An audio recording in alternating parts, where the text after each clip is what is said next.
अस्सलाम वालेकुम रहमतुल्लाह। डियर स्टूडेंट्स, मैं उम्मीद करता हूँ आप सभी खैरियत होगी। जैसा कि आप लोग जानते हैं कि हमने 10th क्लास फिजिक्स की जो न्यू बुक आई है वो हमने स्टार्ट की हुई है।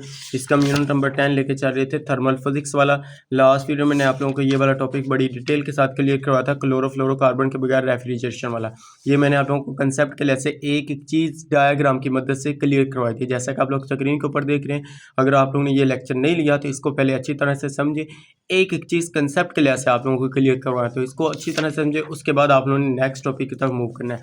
नेक्स्ट टॉपिक स्टार्ट करने से पहले एक छोटी सी रिक्वेस्ट है, जिन स्टूडेंट्स ने अभी तक चैनल को सब्सक्राइब नहीं किया वो चैनल को ज़रूर सब्सक्राइब कर दें और वीडियो को लाइक और शेयर कर दें। इस टॉपिक को ऊपर ही लिख लें कि ये long plus short plus MCQs के पॉइंट ऑफ से मोस्ट इंपॉर्टेंट 10.5 है, मख्फी हरारत और पिघलाव की मख्फी हरारत है। इन दोनों को हम डिस्कस करेंगे। पहले हम मख्फी हरारत को कंसेप्ट के लिहाज से सीखेंगे कि इसकी तारीफ क्या है, किस तरह से शॉर्ट में। अब देखें, ये सवाल मैंने इस तरह से लिखा है, शॉर्ट में अगर आएगा तो मख्फी हरारत क्या है या मख्फी हरारत से क्या मुराद है, मख्फी हरारत की तारीफ करें। इस तरह से ये शॉर्ट क्वेश्चन में आ सकता है। तो साथ में अगर लॉन्ग में है तो इस तरह से कहेगा नेज़ा पिघलाओ की मख्फी हरारत तफसीलन बयान करें। तो इस तरह से आप लोगों ने ये पिघलाओ की मख्फी हरारत को तफसीलन बयान करना है। अब इसमें देखें तो मख्फी हरारत की तारीफ पहले समझते हैं।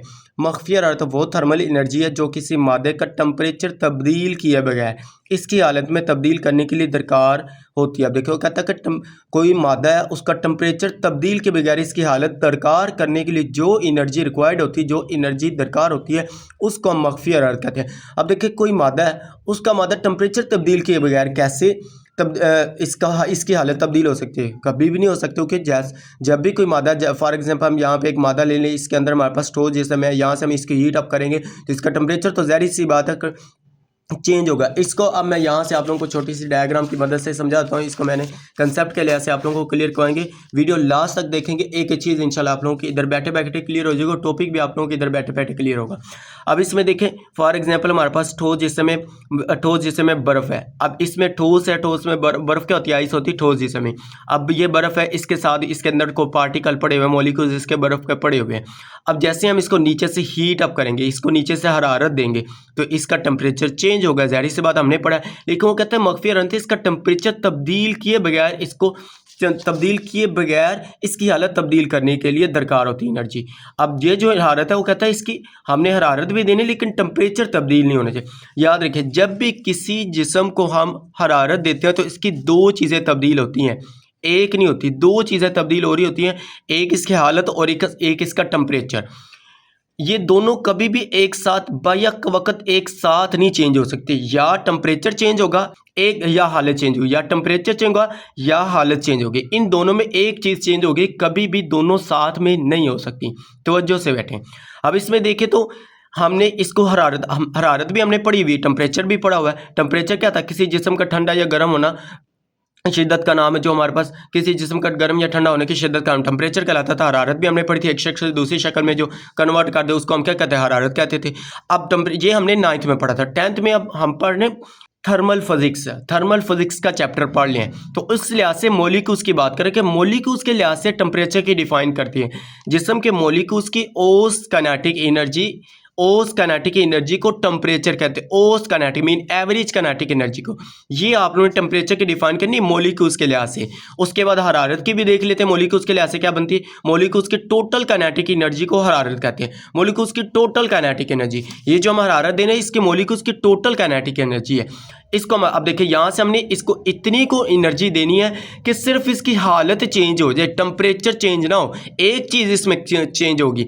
इतनी को हरारत देनी है कि ये जो इस ठोस जिस्म के पार्टिकल, मैंने आप लोगों को बताया था कि इसके पार्टिकल जो होते हैं बिल्कुल करीब करीब होते हैं कि बड़ी मुश्किल से आगे पीछे वाइब्रेट कर सकते हैं, लेकिन इसको ज़्यादा हरारत देंगे फिर ये आगे पीछे वाइब्रेट करेंगे।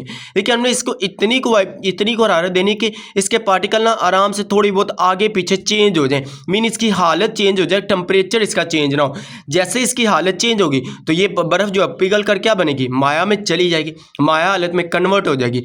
तो फिर हम कहेंगे कि यहाँ पर सिर्फ इसका टेम्परेचर रिमेन कॉन्स्टेंट रहा है, टेम्परेचर इसका मुश्किल रहा है, लेकिन इसकी हालत चेंज हो चुकी है। हालत चेंज होगी, बर्फ़ से पानी बनेगा तो वो माया में लिक्विड में चेंज हो जाएगा, माया में आएगा। अब ठोस से माया में आए, ये नोट याद रख ले, ठोस से माया में आए तो हम कहते हैं पिघलाओ की मख्फी हरारत। ये जो हमने पढ़ा हुआ है पिघलाओ की मख्फी हरारत, ये हम इसको डिटेल के साथ कंसेप्ट के लिहाज से आप लोगों को, ये लॉन्ग क्वेश्चन है, ये आप लोगों को एक ही चीज़ इसकी भी क्लियर करेंगे। ये नोट याद रखिए, कंसेप्ट के लिहाज से बता रहे हैं कि इसको सिर्फ एक कंसेप्ट के लिहाज से क्लियर कर ले। ये दो चीज़ें हमने इसमें पढ़ी ना इस टॉपिक के अंदर, एक पिघलाओ की मख्फी हरारत है, दूसरा हमारे पास वेपोराइजेशन की मख्फी हरारत है। हम इस वीडियो में सिर्फ पिघलाओ की मख्फी हरारत देखेंगे, नेक्स्ट वीडियो में हम वेपोराइजेशन की मख्फी हरारत देखेंगे। अब इसमें देखें, सिर्फ कंसेप्ट के लिहाज से याद रख ले कि दोनों क्या चीज़ है, इसमें थोड़ा सा फर्क है। ठोस से कोई शय माया में आती है, ठोस से कोई शय माया में आएगी तो ये पिघलाओ की मख्फी हरारत होगी, माया से गैस में जाएगी तो ये वेपोराइजेशन की मख्फी हरारत होगी। तो ये यहाँ से छोटा सा इसका कंसेप्ट था कि उसने टेम्परेचर तब्दील किए बगैर इसकी हालत क्या कर दी, तब्दील करने की जो दरकार एनर्जी होती है उसको मख्फी हरारत कहते हैं। ये इसकी डिफाइन आ गई, नीचे वो यही बात कर रहा है, ये थर्मल एनर्जी पार्टिकल्स के दरमियान मौजूद इस बॉन्ड्स को तोड़ने या बनाने में इस्तेमाल होती है, ना कि मॉलिक्यूल्स की हरकत बढ़ाने में। अब यहाँ तक आप लोगों ने ये लाइन इसके साथ लिख लें, डिफाइन के साथ अगर आती है पहले तारीफ लिखो, उसके बाद ये आप लोगों ने इसके साथ ही लाइन कर लेनी। ये था हमारे पास मख्फी हरारत। अब हम करते हैं जी पिघलाओ की मख्फी हरारत। यहाँ से आप लोगों ने इसकी तारीफ करनी, यहाँ से लेके यहाँ तक इसकी तारीफ है। इसको भी कंसेप्ट के लिहाज से आपको टाइम लग रहा है, लेकिन कंसेप्ट के लिहाज से आप लोगों को एक एक चीज क्लियर करवाएंगे।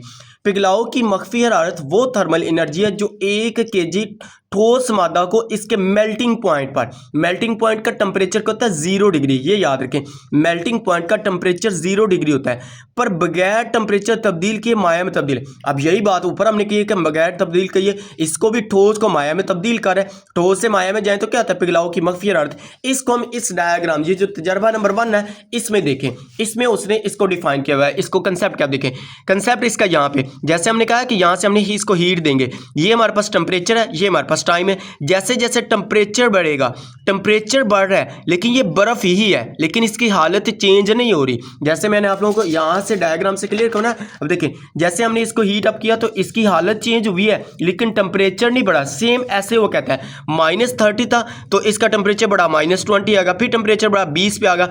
टाइम के लिहाज से टेम्परेचर बढ़ रहा है लेकिन इसकी हालत चेंज हो रही, हालत नहीं चेंज हो रही, टेम्परेचर चेंज हो रहा है। हालत इसकी वही है, बर्फ है तो बर्फ ही है, लेकिन जैसे ये 0 पॉइंट पे पहुंचा है, 0 टेम्परेचर पर जाओ, मेल्टिंग पॉइंट पे, मेल्टिंग पॉइंट का टेम्परेचर कहते हैं 0 डिग्री। ये आगे टेबल दिया हुआ है, ये हम नेक्स्ट लेक्चर में देखेंगे, सारा का सारा टेबल एमसीक्यूज के एक एक चीज आप लोगों को क्लियर करवाएंगे।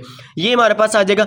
अब इसमें देखें तो ये हमारे पास 0 डिग्री पे मेल्टिंग पॉइंट पे, अब यहाँ पे बर्फ पिघलेगी, बर्फ पिघलती है तो क्या आ जाएगी, बर्फ जो है वो पानी बन जाएगी, माया में चली जाएगी, तो यहाँ पे टेम्परेचर कॉन्स्टेंट हो जाएगा, टेम्परेचर तब्दील होगा। बायक वक्त एक चीज चेंज होनी है, या इसकी हालत चेंज होगी या इसका टेम्परेचर चेंज होगा। अब देखिए यहाँ पे इसकी हालत नहीं चेंज हुई थी लेकिन इसका टेम्परेचर चेंज हो रहा था। अब यहाँ पे इसका टेम्परेचर नहीं चेंज हो रहा, इसकी हालत चेंज हो चुकी है, बर्फ था तो पानी में कन्वर्ट हो चुका है। तो यहाँ तक ये जो इसका प्रोसीजर हुआ है ना, ये इसका पिघलाओ की मख्फी हरारत का प्रोसीजर उसने यहाँ पे बताया कि मेल्टिंग पॉइंट पर बगैर टेम्परेचर तब्दील किए माया में तब्दील करने के लिए दरकार एनर्जी, यहाँ से हम इसको क्या दे रहे हैं, हरारत दे रहे हैं, एनर्जी होती है, दरकार होती है। तो यहाँ तक ये आप लोगों ने इसकी डिफाइन करनी। उम्मीद है कि आप लोगों को ये डिफाइन कंसेप्ट के लिहाज से क्लियर हो जाएगी। उसके बाद आप लोगों ने हेडिंग देनी जी वजाहत की, जैसा कि मैंने आप लोगों को यहाँ पे पॉइंट निकाल के भी दिया कि लॉन्ग क्वेश्चन जो होता है ना पॉइंट के साथ लिखा करें। ये है जी इसका पॉइंट। अब देखिए वजाहत देखते हैं, वजाहत भी सेम वही है जो मैंने आप लोगों को इधर बता दिया। अब देखिए जब कोई ठोस माया बनता है तो वो हरारत जज़ब करता है। माया में कैसे बनेगा, हम हरारत देंगे तो वो माया बनेगा, ठोस जिस्म है, ठोस माया बनता है तो हरारत जज़ब करता है, लेकिन इस जज़ब करदा हरारत के बावजूद इसका टेम्परेचर तब्दील नहीं होता। क्यों नहीं होता, क्योंकि हमने सिर्फ इसको हरारत उतनी देनी कि इसकी हालत चेंज हो जाए, टेम्परेचर चेंज ना हो। ये हरारत ठोस पार्टिकल्स के दरमियान मजबूत बॉन्ड्स को तोड़ने या इस्तेमाल होता है।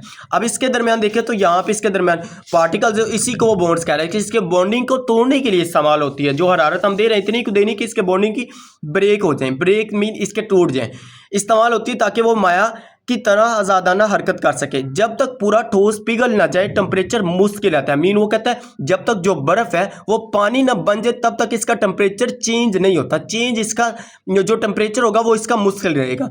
यहाँ तक आप लोगों ने इसकी वजाहत कर लेनी। उसके बाद आप लोगों ने हेडिंग देनी जी पिघलाओ की, इसका हिसाबी शक्ल लिख लें या फार्मूला लिख लें, ये आप लोगों ने हेडिंग देनी है। यहाँ से इसका फार्मूला भी आपको क्लियर करवाते हैं।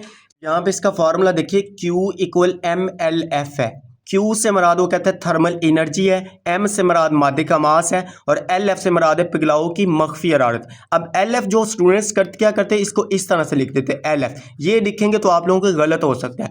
अब इस तरह से लिखना है, L जो F है ना इसको सब्सक्रिप्शन में लिखना है, छोटा सा करके L के नीचे बेस में जिसे हम कहते हैं। तो LF इस तरह से लिखेंगे तब ठीक हो, इस तरह से लिखा हो गलत होने के चांसेस भी हो सकते हैं। तो फिर आप लोगों ने इस तरह से लिखना होता है।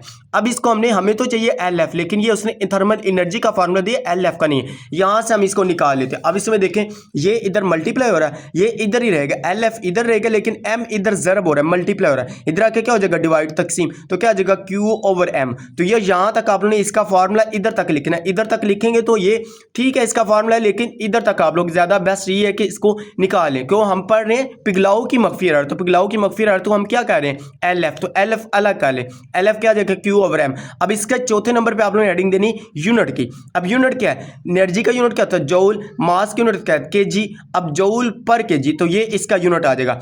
अगर तो ये लॉन्ग क्वेश्चन में आता है, फिर आप लोगों ने इसके सारी की सारी वही चीजें लिखनी जो मैंने आप लोगों को बता दी है। शॉर्ट में आ जाए, फिर तारीफ करें, हिसाबी शक्ल लिखे, फार्मूला लिखे, यूनिट लिखे, तो आप लोगों का शॉर्ट क्लियर हो जाएगा। अगर शॉर्ट के साथ वो मिसाल पूछता है, मिसाल आप लोग लिख दें, अदरवाइज आप लोग मिसाल को स्किप कर सकते हैं। शॉर्ट में, लॉन्ग में आप लोगों ने एक एक चीज लिखनी। अब हम इसकी मिसाल भी आप लोगों को क्लियर करवा देते हैं। मिसाल देखिए, मिसाल कहता है कि बर्फ 0 सेल्सियस पर हरारत जज़ब करती है। जो बर्फ है ना वो कहता है 0 सेल्सियस पर हरारत जज़ब करती है, लेकिन 0 सेल्सियस पर ही बरकरार रहती है।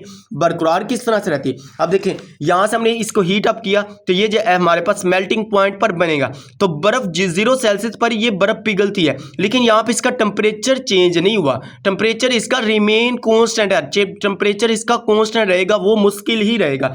कब तक रहेगा, जब तक कि वो मुकम्मल तौर पर पानी में तब्दील ना हो जाए। अब ये बर्फ क्या है, बर्फ इसमें पानी में चेंज हो चुकी है, जैसे हमने इसको चेंज हुई है तो फिर ये इसका टेम्परेचर कांस्टेंट है, तब्दील नहीं हुआ। टेम्परेचर इसका कांस्टेंट है, टेम्परेचर तब्दील नहीं होता। अब आगे उसने लिखा, यहां पे लिख लें कि ये एमसीक्यूज के पॉइंट ऑफ व्यू से मोस्ट इंपोर्टेंट एमसीक्यूज आप लोगों को बता रहा हूं, ये मोस्ट इंपोर्टेंट है। पिघलाव की बर्फ के पिघलाव की मख्फी हरारत की वैल्यू जो है वो कितनी है, 3.36 × 10⁵ जूल पर kg है।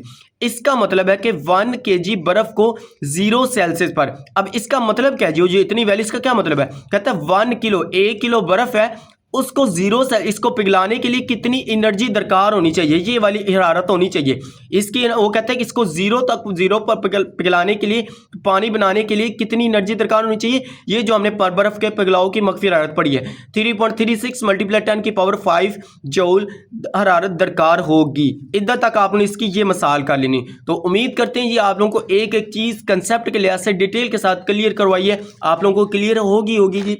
अगर वीडियो अच्छी लगी तो वीडियो को लाइक करें, शेयर करें, अपने दोस्तों के साथ इसका लिंक शेयर करें ताकि उनका भी फायदा हो सके। और जिन स्टूडेंट्स ने अभी तक चैनल को सब्सक्राइब नहीं किया वो चैनल को ज़रूर सब्सक्राइब कर दें और वीडियो को लाइक और शेयर कर दें। ओके जी, मिलते हैं नेक्स्ट वीडियो में, दुआओं में ज़रूर याद रखिएगा। अल्लाह हाफिज़, thanks for watching this video.